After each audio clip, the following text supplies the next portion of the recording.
obviously, for those that use it, seeing the adverts on WhatsApp, across Facebook or Twitter, LinkedIn, whatever. What we're going to have a look at is how you can better incorporate your goalkeeper into your training sessions. So we're looking at being inclusive of your goalkeeper. So I know it might be a case that some people might go, well, I'll send them off with an assistant coach to go and do some goalkeeper training, but there are actually probably more beneficial ways that they can be incorporated into your training sessions. So obviously, first of all, the purpose of the session is to help you gain a greater understanding of your goalkeeper. So it is a very complex position in terms of technically, physically, psychologically, everything. It's probably one of the only positions where, and I think Brad Friedel came out with this as well, you're part of a team, but at the same time, you're an individual. So it's helped you gain a greater understanding of them, of their position and them as a person as well. Going to help you design your sessions with your goalkeeper in mind. Going to give you ideas on how you can link your goalkeeper to your units and how you can link them to the team. Give you some key tactical information and challenges you may be able to give them during the session. Help your goalkeeper. Obviously, this will help your goalkeeper develop their decision-making processes when it comes to a game day, and also help you or give you a little bit more confidence in how to interact with your goalkeeper. Maybe certain things to say, how you can kind of impact them during your session as well. So in terms of like your session design, obviously, first things first, you need to know what your main session objective is. How are you going to progress the session? What does a particular phase of the game look like? So what would it look like for your outfielders? What would it look like for your goalkeeper? How can you link your goalkeepers to that phase of play? How can you link them to their teammates? How can you link the units? And again, obviously the team. What might that look like for your goalkeeper? And what type of information might you need to pass on to the goalkeeper during your training session? So, benefits of incorporating your goalkeeper. First of all, they feel like part of the team. I witnessed a session, it was just before lockdown.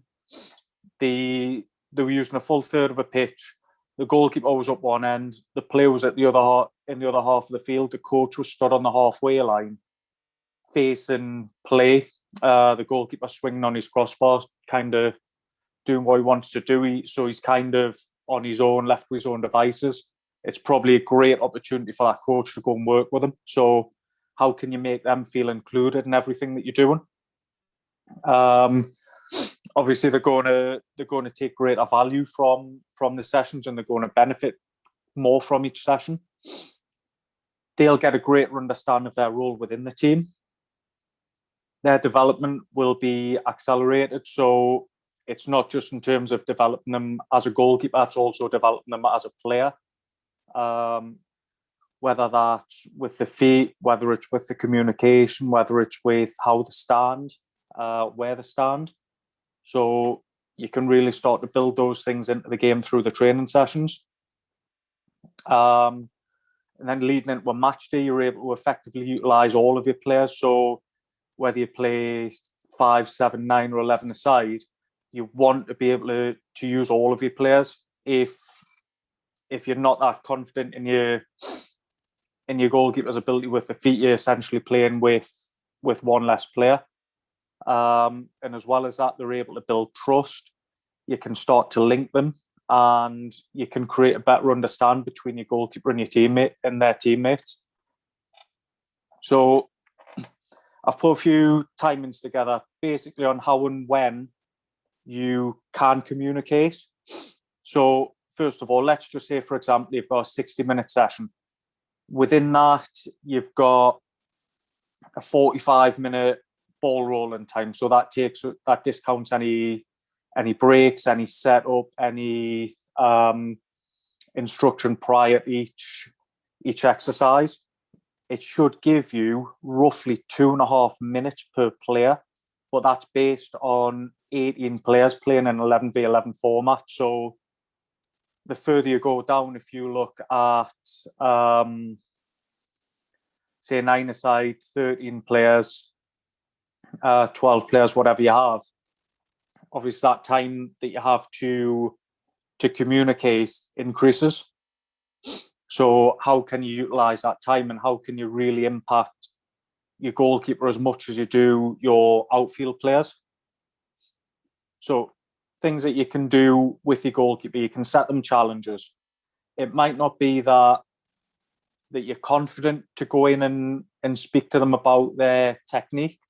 It might just be that you can set them a challenge on where they stand, or can you change a mindset around a certain scenario? So if a cross comes in, can you be confident in what you're doing, whether that's dropping and defending the goal or whether that's going to claim, and make sure that they're confident with the communication as well.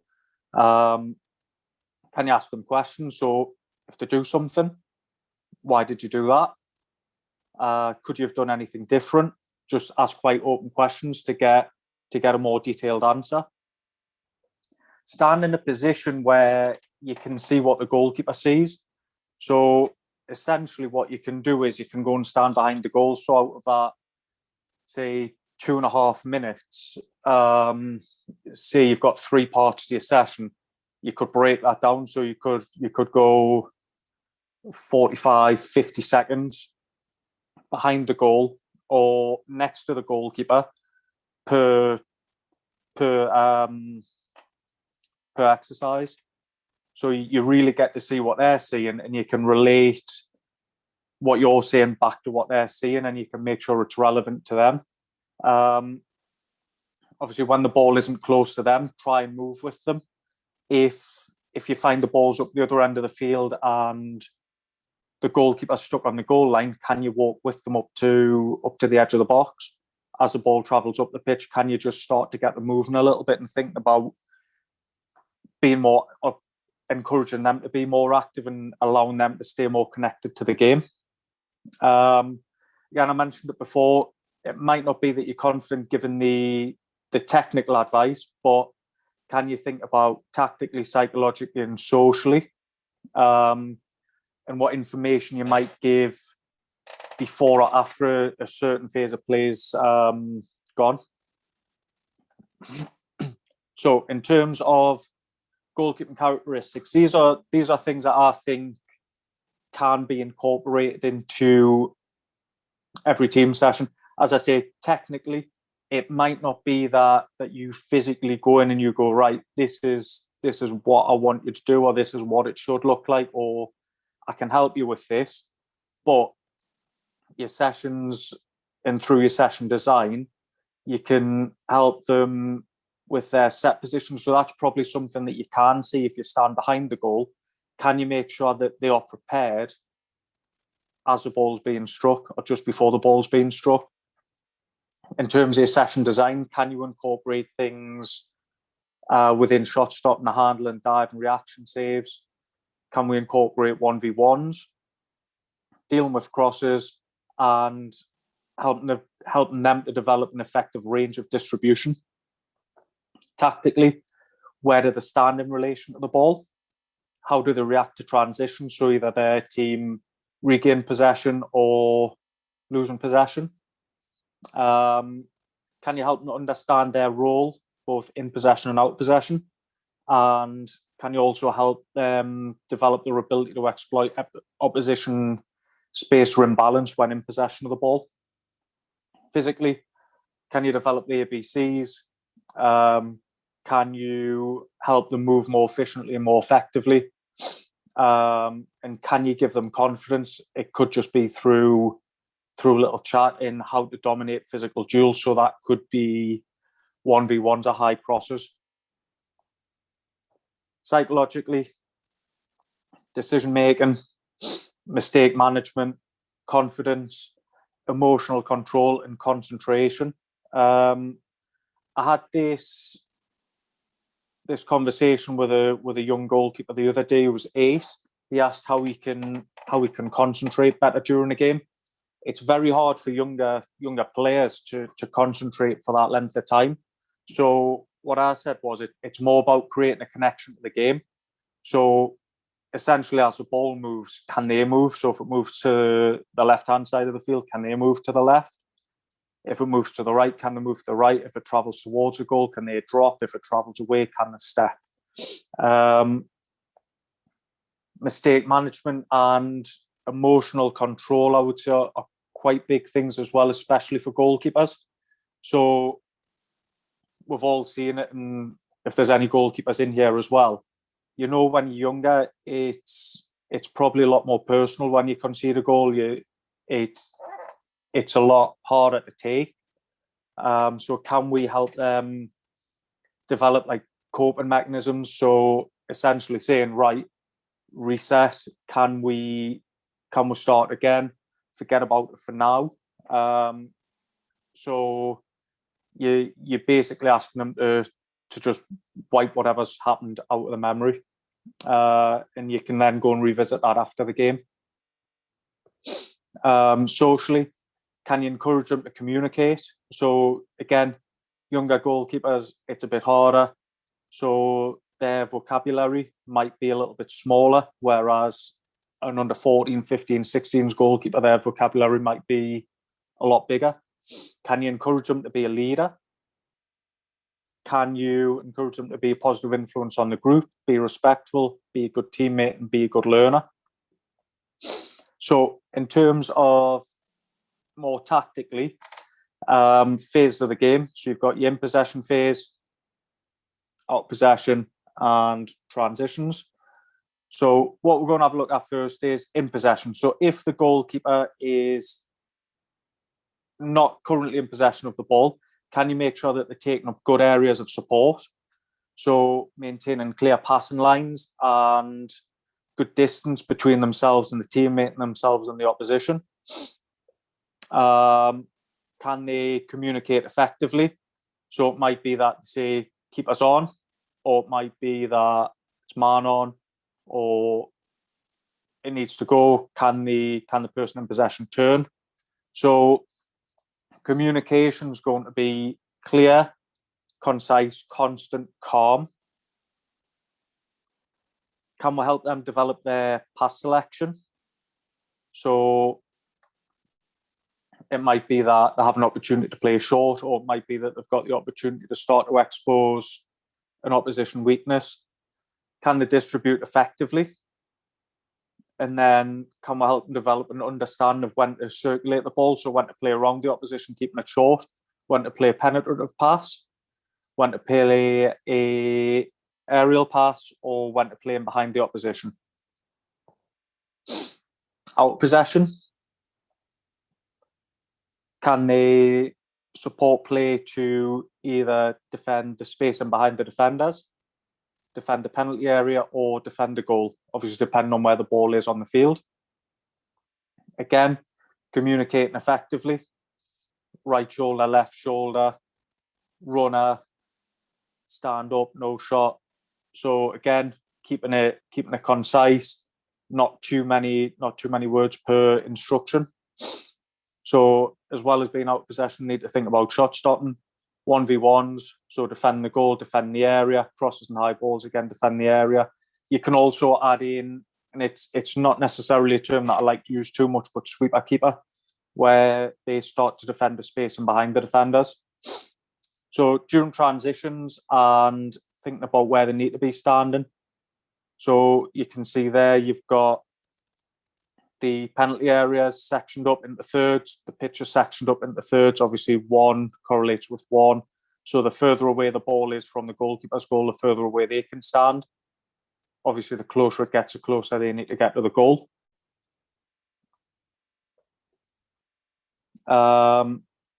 So on regained possession, can they move effectively to support play? So it could be that the ball is won back close at the goal or close at their goal. can they be an option if their teammates under pressure? Can they ask for the ball? And then can they think about distributing effectively? Again, communicating effectively. So they're in a position where they can see the full field. Can they communicate what they can see to help the teammate? On losing possession, can they think about moving to obviously defend the space and behind the defenders, defend the penalty area, or defend the goal? And obviously that depends on where the ball's lost. And again, can they communicate effectively to ensure team balance? So it could be that you're facing a counter-attack.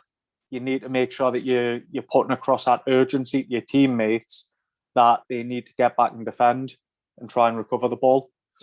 So what I've put together is a couple of session plans. I've put together arrival and warm-up activities. So these can be things that can be set up by the players. And again, we can start to think about the goalkeeper really early into the session and what they might need to do. So you can see there, I've got 4 different stations set up here. Each of them serves a different purpose. So number 1, it's just a small 4x4 square. It's 1v1s. So in terms of 2 outfield players, it's ball control, it's strength, protecting the ball. They could even work in a few skills in there. If it's a outfielder and a goalkeeper, you want the goalkeeper thinking about 1v1, so getting close, getting low, delay tactics, deflecting them, so working them in, pushing the other player into a corner, waiting for opportunities to win the ball, and then obviously when they get the ball, can they put the ball down? Can they work with their feet? So it's not just purely the goalkeeper with the hands, it's a goalkeeper with the feet as well, developing the foot skills and their confidence and the comfort on the ball. The second one, it's a simple rondo. So you could have 6 players, you could have 10 players, so you could put 2 either side. Obviously the players in the middle, if you've got 2 outfielders, they've got to win the ball back with the feet. If it's a goalkeeper, they're allowed to dive for the ball or stop the ball with the hands. Exercise 3, it's just a simple straight line passing exercise. 1 touch, 2 touch, moving the ball around the cone. You can progress that into the goalkeeper working off observing triggers. So it could be that the person facing the goalkeeper, they could take a more threatening touch and shape to strike. And the key there is it needs to be obvious. So I've even done with this with goalkeepers, and they'll try and trick the goalkeeper a little bit. So they'll play as if they're going to pass the ball, and then they'll just lash it at them. What you've got to do there is make it obvious. So can you show the goalkeeper what they might see in a game? And then obviously it goes into distribution out of the hands with an underarm roll. And then the last one, it's a little passing exercise there, 2 footballs, 4 stations. Every time you pass the ball forward, you move to your right. Can you work off a first time pass? You might even remove a ball. So the first pass goes forward, the next pass goes to the right. So you're also working on player concentration and observation as well. There might not necessarily be in that one that a goalkeeper gets to use their hands, but they get to work on the first touch, they get to work on the quality of the pass in there. And I've put together an example session as well.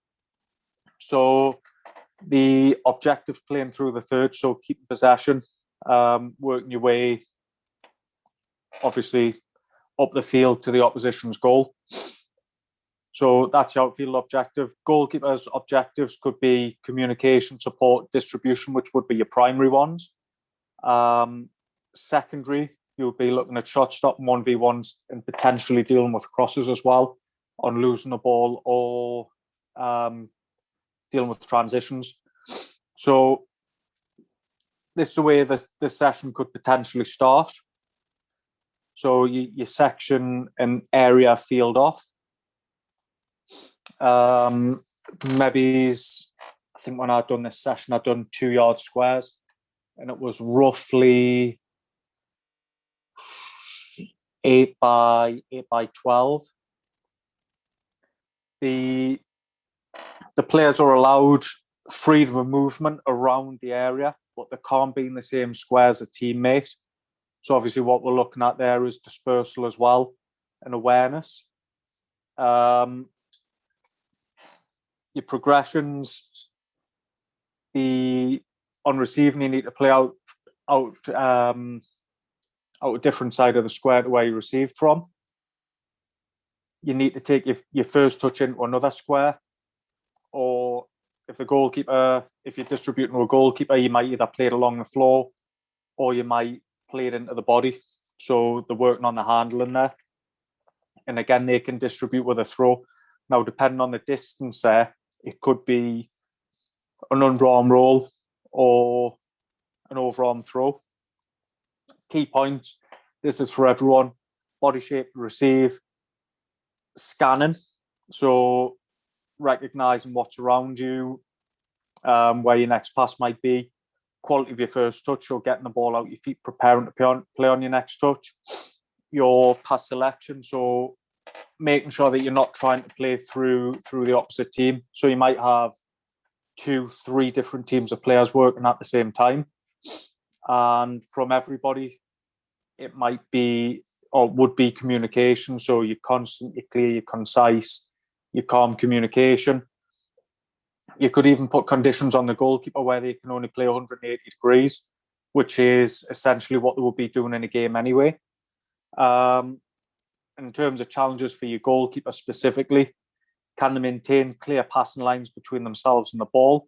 And can they look for opportunities to play between 2 opposition players? So again, what you might be thinking there is going back to what we do in possession. Can you look to circulate the ball or play around the opposition, or can you look to play that penetrative pass? Progressing it a little bit more, you might start to put in little end zones.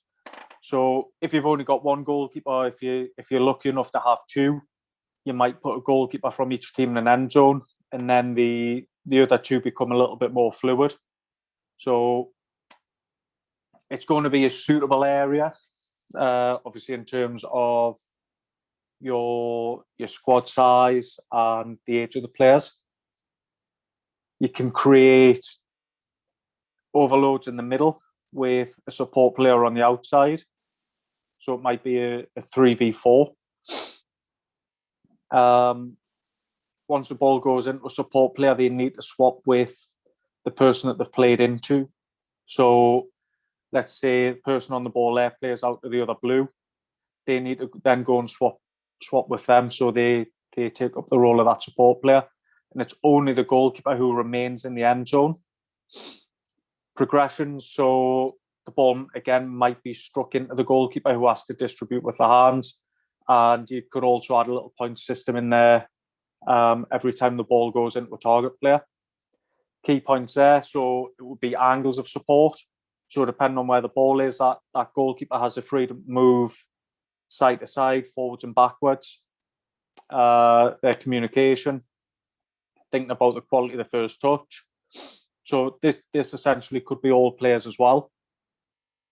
The pass selection, so are they selecting the right pass, and are they executing that pass effectively as well? So is it getting there? Is the person who's receiving it able to work with the ball? Can they turn out? Do they play into feet? Do they play into space?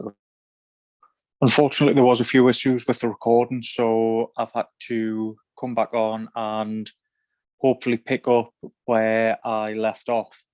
So pass execution, we are talking about the choice of technique.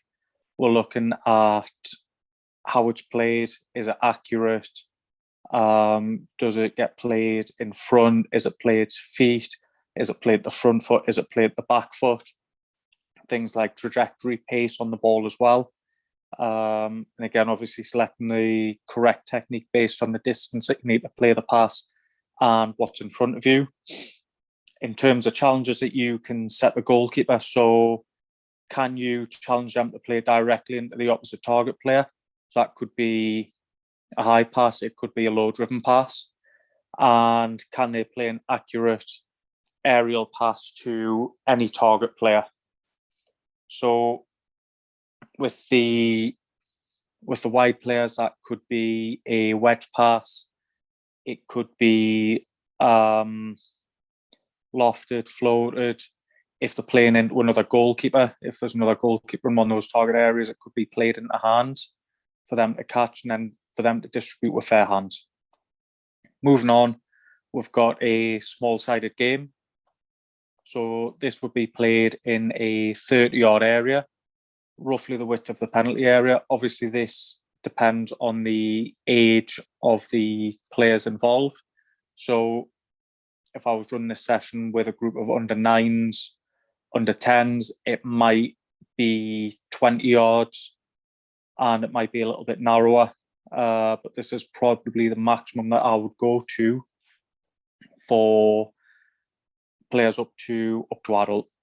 So it would be the width of the area, 2 goals, 2 goalkeepers if you have them, 5 attacking players or 5 players who can play in possession, 3 defenders looking to win the ball back, and enough footballs just to keep the intensity and the flow of the game.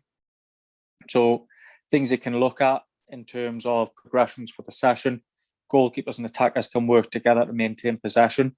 If the defender recovers the ball, and must attack the goal that the ball came from. Same as above, but now they can attack either goal to score.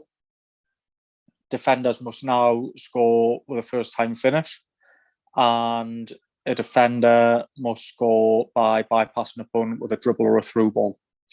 So key points to the session. So in possession, talking specifically about the goalkeeper, can they offer good angles and distances of support? Can they communicate effectively? Can the goalkeeper look for opportunities to play penetrative pass? So that could be into a person who's took up a central position, or could be the opposite goalkeeper. And can the goalkeeper play passes to maintain possession? So potentially not playing a risky pass, playing more of a percentage ball. Out of possession, can they take up good positions in relation to the ball to defend the goal in the area, which in a game, if you're looking at 30 yards, it would be the penalty area. Can they communicate effectively to ensure there are no easy goal scoring opportunities? Again, moving forward, if you have a team where you've got a lot of players, so up to 18, so probably under 14s and above, you could look to utilise a phase of play. So you could go with your 1 goalkeeper and a 9v8 overload in favour of the attacking team, which would be the opposition. So you would look at setting up a 1-4-4 against a 4-2-2. However you wish to set that up, it could be that you make space in the middle, or it could be that you create more space out wide for the team in possession. So things that you can do to incorporate the goalkeeper is start the ball with a full back under pressure. So it's forcing them to either play a ball inside or a ball back to the goalkeeper.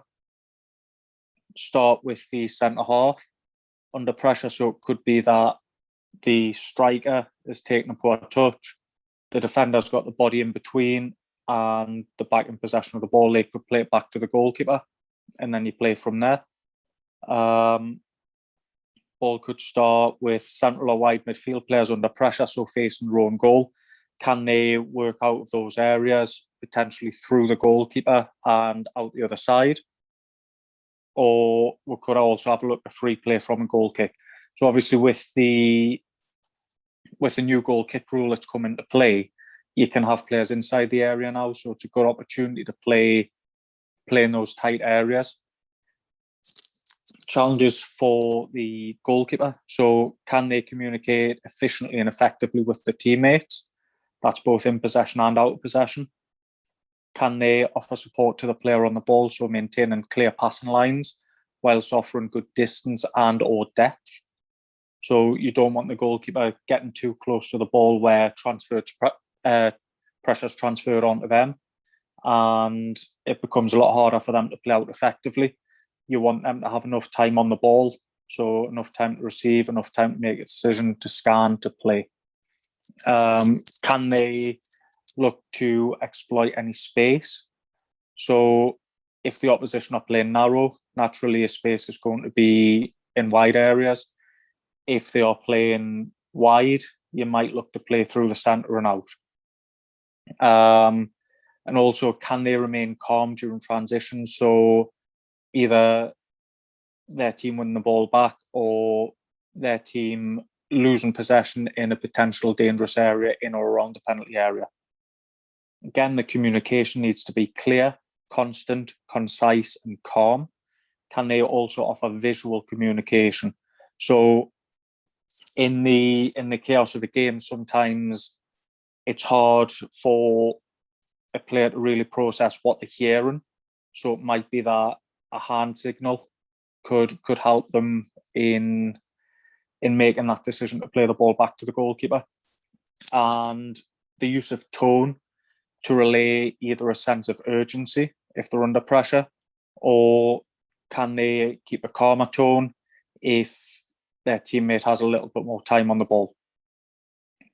Challenges for the teammates: can they disperse on the goalkeeper receiving the ball? So looking at creating width and depth, trying to make the pitch as big as possible. Can they offer good angles of support? And again, talking about communication, being verbal and visual. Do they want it to feet? Do they want it in front? Do they want it on the back foot? Also body shape to support what they're asking. So challenges that you can present to a goalkeeper during a game or training. In possession, can they maintain clear passing lines between themselves and the teammate in possession? Can they communicate effectively and efficiently? Can they scan the area and have an idea of the next pass before receiving the ball? Take a positive first touch to set themselves up to play a pass on the second touch. So we've seen it a little bit even in the pro game. More recently, you've had Kepa and Leno. So Leno against Burnley and Kepa against Liverpool, where they've killed the ball. I'm a big one on keeping the ball moving. So if you can keep that ball in front of you so you can step on to pass, brilliant.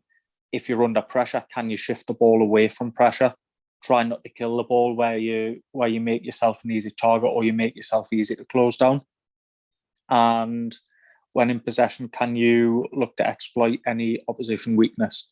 So thinking about playing around, can we expose wide areas? Playing through, can we expose any weakness in central areas? Can we expose any kind of weaknesses in the air? Or can we expose any weaknesses behind the opposition? Out of possession, can they manage the space effectively behind their defender? So taking up a good start position in relation to the ball. If your defence are on the halfway line, you don't want to be stuck on your 6-yard area. You want to be 18 or beyond. Similarly, if they've dropped right back to the edge of the 18, you don't want your goalkeeper standing 6, 7, 8, 9 yards out. Can they communicate effectively and efficiently? So again, clear, concise, constant, calm communication. If they can affect the ball outside of the area, can they do so calmly? So you don't want a goalkeeper coming out to try and take control, but being rash or erratic with their actions. In any 1v1 scenarios, can they transfer the pressure onto the attacker? So again, that's remaining calm, keeping the body in between the ball and the goal, delaying the attacker, potentially deflecting them into wide areas, and effectively making that scenario a lot harder for the attacker to come out on top. And when saving shots or making saves, can they try to hold on to as much as possible? If that isn't possible, can they make sure that the ball goes safe into wide areas, away from any pressure or away from any opposition players?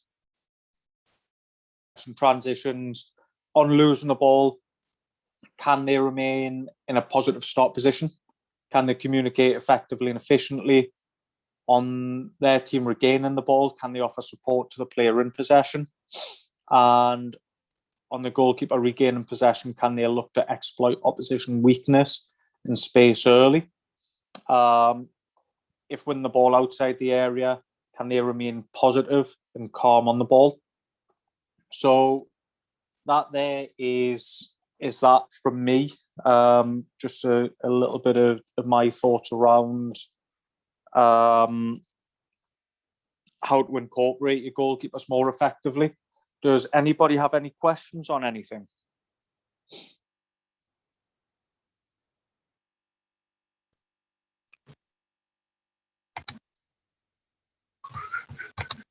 If you do, just unmute and ask away, because I can't currently see the screen.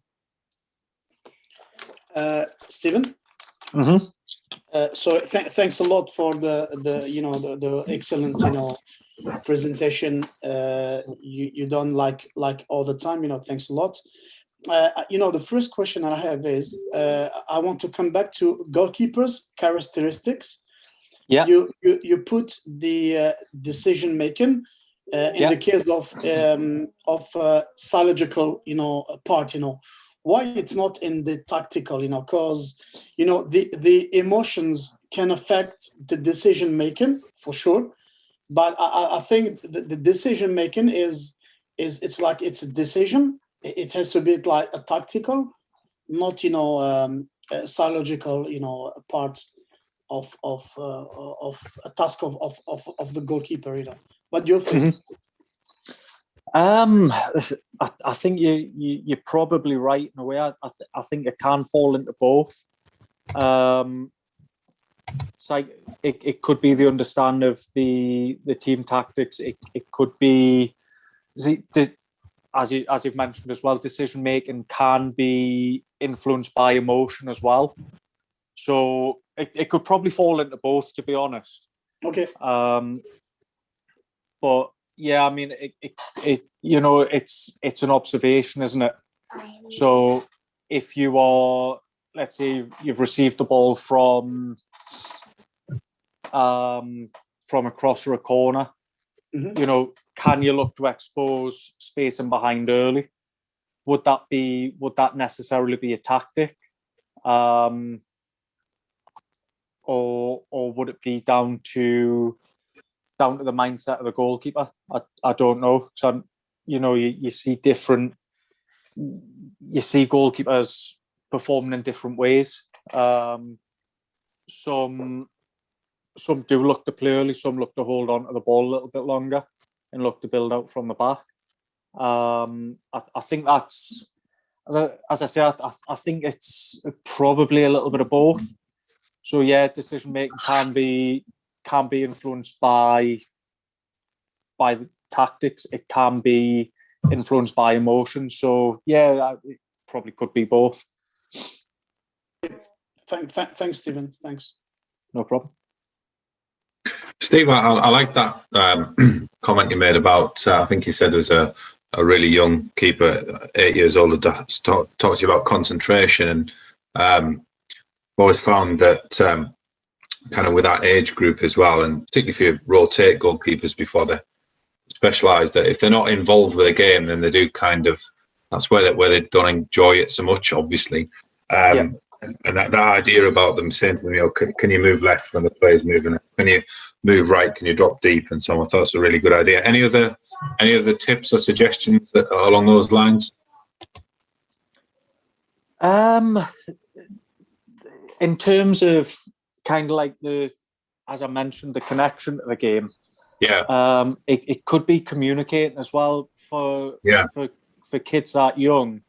As I say, it could be the vocabulary is going to be very small. So it could be things like keepers on, man on, away. Yeah. It's in terms of kind of tactical information that can relay, it's going to be a little bit more difficult because they're still really learning the game. Yeah. But I think, look, it's always going to be hard for a young goalkeeper, as you say, 8-year-old. They are going to lose interest if they're not doing a lot. Definitely. But Definitely. I think it's maybe about trying to keep them as involved as possible. Yeah. So, I mean, under 8s, under 9s, it's development football. Are we really going to be that worried at that stage about results? It could be that, right, can we get little Johnny involved in this game as much as possible? If you've got the ball on the halfway line and you can't play forwards, what you'll see is some players might, and there's absolutely nothing wrong with this in terms of creativity, can you try and take a player on?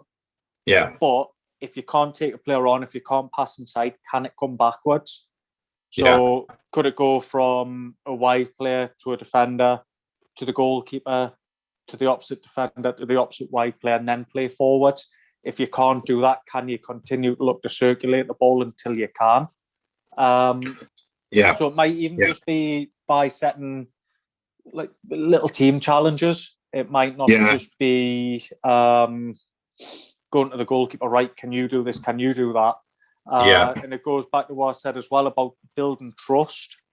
So for that ball to go back to the goalkeeper, the person passing it needs to trust that they're going to use the ball effectively and they're going to be comfortable with the ball. And one thing I always say to my goalkeepers is you can give that person on the ball confidence in you by having confidence in your communication.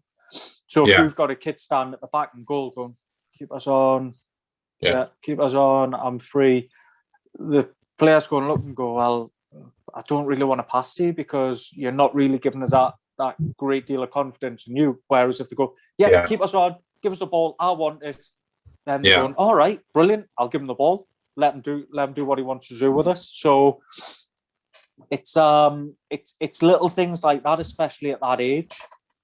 That can really help, I think. Yeah, I like the whole in-game challenge kind of idea on a team level, not just with individuals. So I'll have a think about that. Thanks, Steve. Yeah, no problem.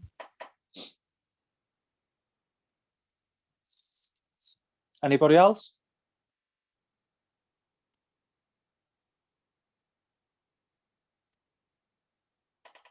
Obviously, if you've got a question, just unmute and ask away.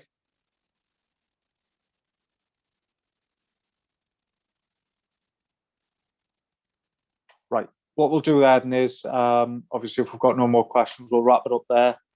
I'll come back in and we'll have... Right. Okay. If you just want to unmute or if anybody has any questions to ask, or is everybody happy there? That's really helpful, Steve. Thanks. Yeah, no problem. Yeah, Really great. helpful. Yeah, thank you, Steve. Is there anybody got any feedback on that? Is there anything that could have been any clearer, or anything else that you would have liked to have seen? It's just, I find it useful to have those little suggestions about how you can, in the different training sessions you're doing, it's just thinking a bit differently, so permitting the goalkeeper maybe to just have the same rules almost as if they're playing a game. So like you were saying before about it might still be doing one-on-ones, which they might be excellent for developing their own footwork, but actually do the one-on-ones, but allow them to, use their hands, dive with their feet, whatever it might be. And you can build a bit more of that in. I haven't really thought of it like that before, Steve. If I've done stuff with the full team, goalkeeper would tend to be doing the same stuff as the outfield players. So that was really useful. Yeah, I mean, it's I'm not professing it's anything groundbreaking. It's just a different perspective. It's like the whole striking thing as well.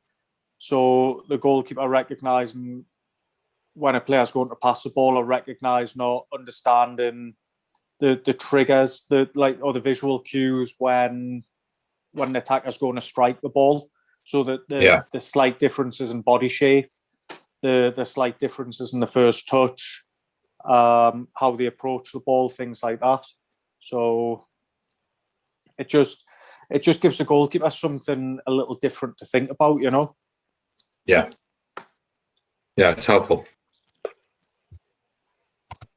Stephen? Yeah. I did the presentation here in Quebec City, but it's in French. It's in our language. We talk French here, and I can send it to you. And it was about how to integrate goalkeeper in a training session. Mm-hmm. And I've talked about distribution, how to protect the zone, the area, and I can share it to you if you want. But definitely. It's in French. I think it's gonna be easy for you or for the others to translate.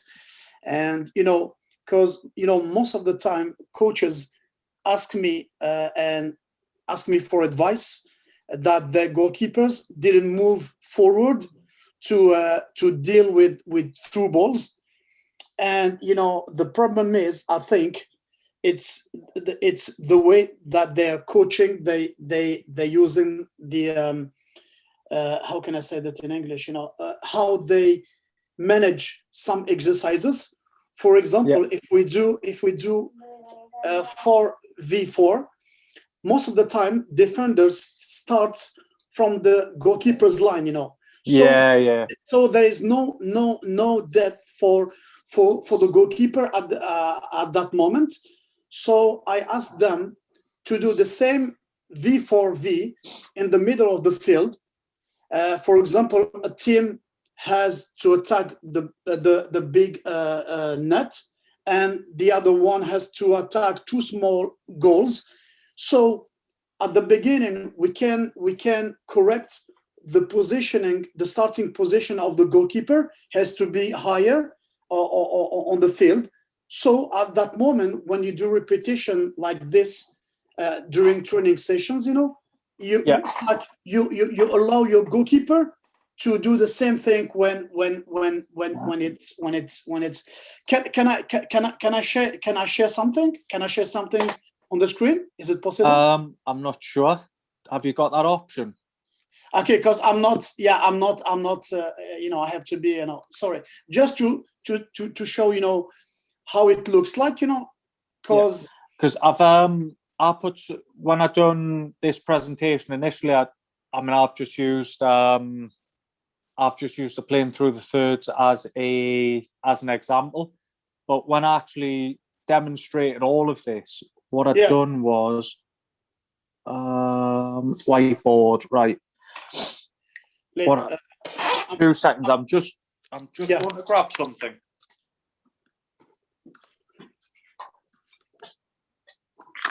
So the way that I'd set this up was,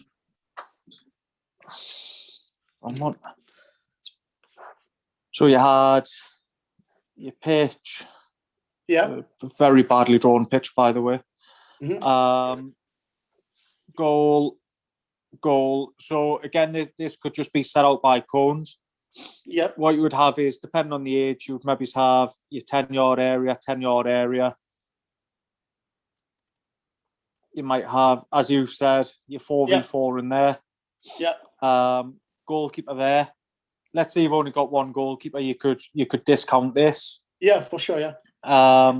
Start the ball with X's. So what could be is, as they're playing the ball, they're looking to play a through ball. Yeah. To this player here, and then what you have is one recovering defender is allowed to go in as well. So that's something I'd set up as part of another session that I'd done. Yeah. Obviously, when we're allowed to go out on the field, Mm-hmm. Yeah, and most of the time, coaches, do the same exercise but closer to the net. So there's no depth for the goalkeeper to deal with during training sessions. So I've asked the coaches to do the same thing like you do right now, and it's gonna be, it's like very interesting for the goalkeepers to do the same thing, during the game, Oh, definitely. I mean, everything that we do, I think it needs to be relatable to the game. Yeah. But one thing that I've seen going back when I mentioned the coach who had us back to the goalkeeper, I seen this session and I couldn't believe what I was seeing. So he set up about, let's say, it's a 7v7 pitch. Yeah. So you've only got a 10-yard box. Goalkeeper was there, and we've all seen it. So you've got a team there, coach stands in the middle with the ball. And what he does is he calls 1, 2, 3, 4, or 5, or whatever it is. And each of those players needs to run around and attack the goal. Yeah. Obviously, the first one to the ball gets to go and attack. The one who doesn't goes to defend. But what he actually done was he called 1, 2, 3, 4, 5, threw the ball in the area. And what you've got is you've got 10 kids in the area just kicking lumps out of each other. And then you've got the goalkeeper standing in the middle, like jumping out the way of people basically trying to kick him. Which, it wasn't great to see. But, it basically highlights what you've said there. You've got to, everything that you do, I know it's got to, you've got one goalkeeper and you've maybe got between 8 and 17 outfield players, but you've got to consider that goalkeeper as a player as well, and they've got to have the same level of detail and attention as what everybody else has.